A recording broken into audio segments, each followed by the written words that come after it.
C'est bien beau tout ça, mais ça ne se fait pas en un claquement de doigts. Avant ça, il y a du boulot. Après, j'en suis pas à mon premier escape game. Pour commencer, il faut débuter par un thème, une ambiance. J'avais plusieurs idées que j'ai testées, comme un camp militaire, ou encore être coincé dans le cauchemar d'une petite fille, et l'on voit ses pensées s'animer par effet d'ombre sur un rideau. Et je me suis finalement arrêté sur un vaisseau spatial partant pour la conquête de Mars, que m'a inspiré une tente bleue et blanc qui me pouvait faire plonger dans cet univers. Une fois qu'on a l'atmosphère, il faut chercher le fond, les énigmes.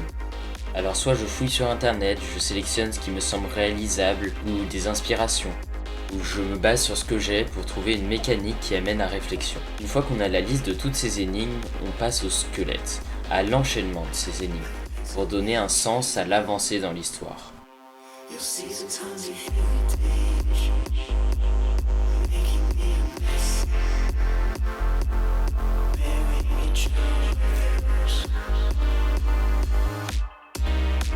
On arrive enfin sur la partie construction de ces énigmes, toute faite avec strictement aucune dépense d'argent. Je vous lis d'abord le texte d'arrivée et vous remets un crayon, un calepin de notes ainsi que vos badges personnels.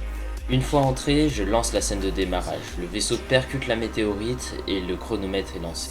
Il faut d'abord se diriger vers la communication. Une voix insupportable s'est lancée dans une boîte.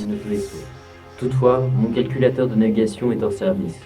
Je vais avoir besoin que vous rentriez les données de trajectoire vous-même. Le temps presse, car je détecte un autre astéroïde sur notre route. C'est un programme fait en Python sur une carte électronique permettant de changer de piste audio quand un bouton est pressé.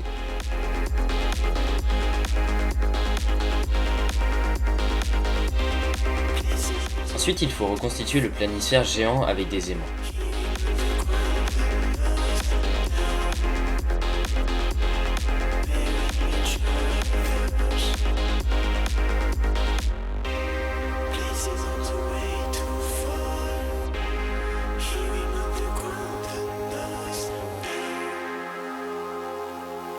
Et un coffre à seringues s'ouvre. Puis, il faut reconstituer le bon chemin sur le labyrinthe qui représente le vaisseau, créé sur Paint, comme la plupart des énigmes bien sûr. Par la suite, il faut rechercher le papier de correction de la trajectoire dans les dossiers à l'aide du registre.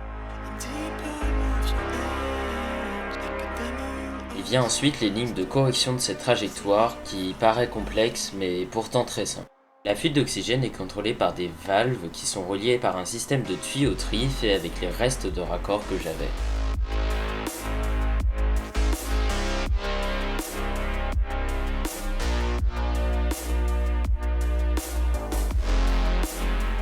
Pour réparer l'électricité, il y a un petit circuit électronique qui vient allumer des LED affichant AST1, Astronaute 1.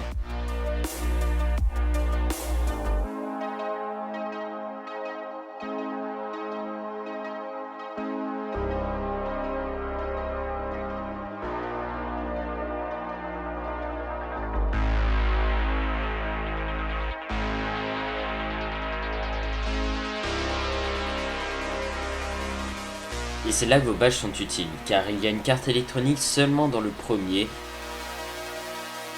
qui, avec un détecteur, une carte électronique et un autre programme Python, vient actionner le moteur de la première énigme du tableau de bord. Je peux bien sûr actionner ce moteur à distance par sécurité. Le tableau de bord, tout comme la boîte avec les engrenages et les valves, sont en bois, construites dans l'atelier de mon grand-père avec beaucoup de plans au préalable pour pouvoir y intégrer tout l'électronique et les autres énigmes sur mesure. Elles ont ensuite été peintes.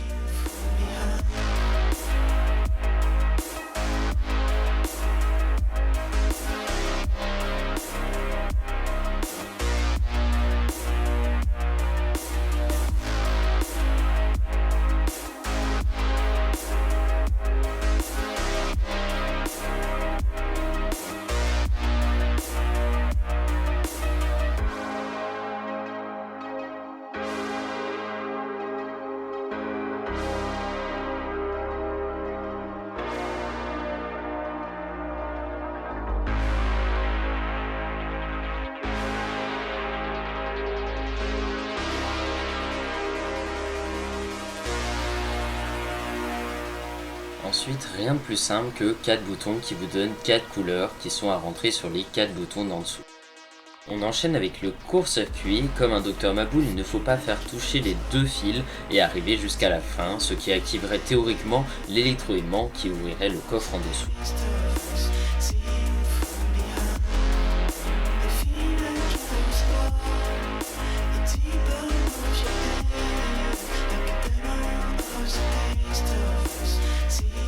Mais attendez, vous avez oublié quelque chose. Dans le crayon, il y a le code du cryptex. Il a été imprimé en 3D, poncé, assemblé et peint.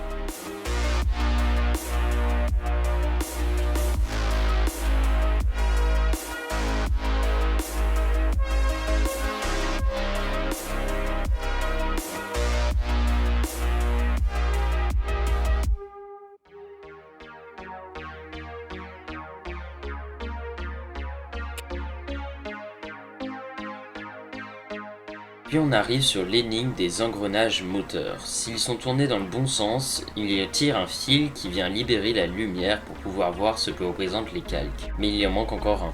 Il y avait des petits bâtonnets à positionner sur une structure faite de bâtonnets de glace, encore une fois coupés, poncés, collés et peints.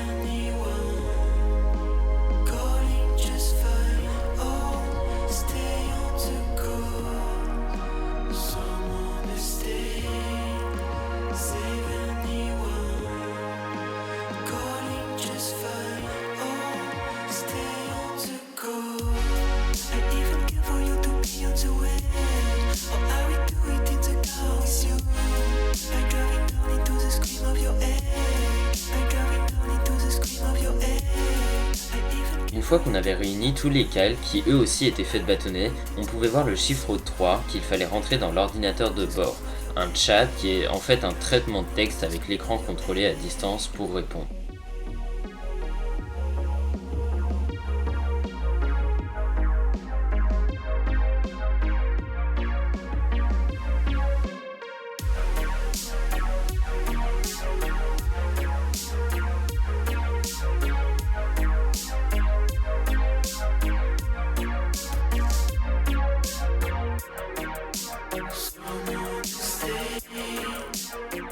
L'autre partie du tableau de bord s'ouvre pour rentrer la vitesse à l'aide d'une petite énigme de dés à tourner.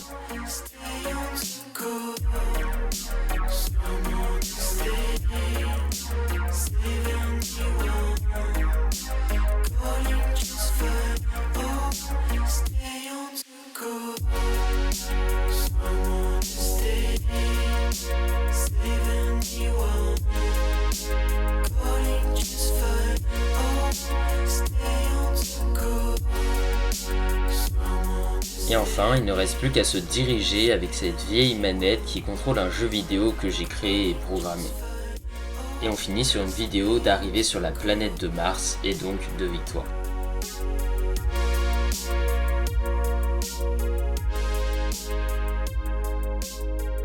Mais au final, ça c'est ce que vous avez vu. Parce que lors du test que j'ai fait en avril, ça ne ressemblait pas du tout à ça. Il y avait 3 branches que vous pouviez faire en même temps, l'histoire n'était pas du tout guidée, il y avait même 2 pièces et le vidéoprojecteur était à l'extérieur, donc ça veut dire qu'il fallait qu'il fasse nuit pour le faire. J'ai dû tout revoir et corriger tous les problèmes pour mieux reconditionner le jeu.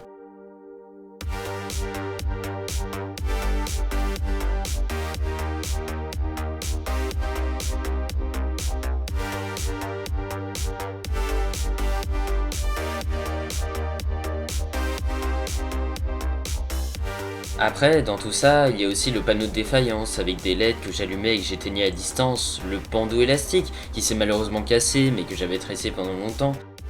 Mais aussi derrière, il y a toute l'organisation avec beaucoup de paperasse.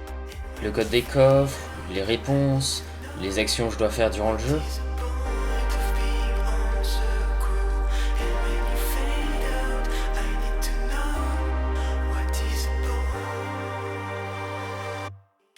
Feel like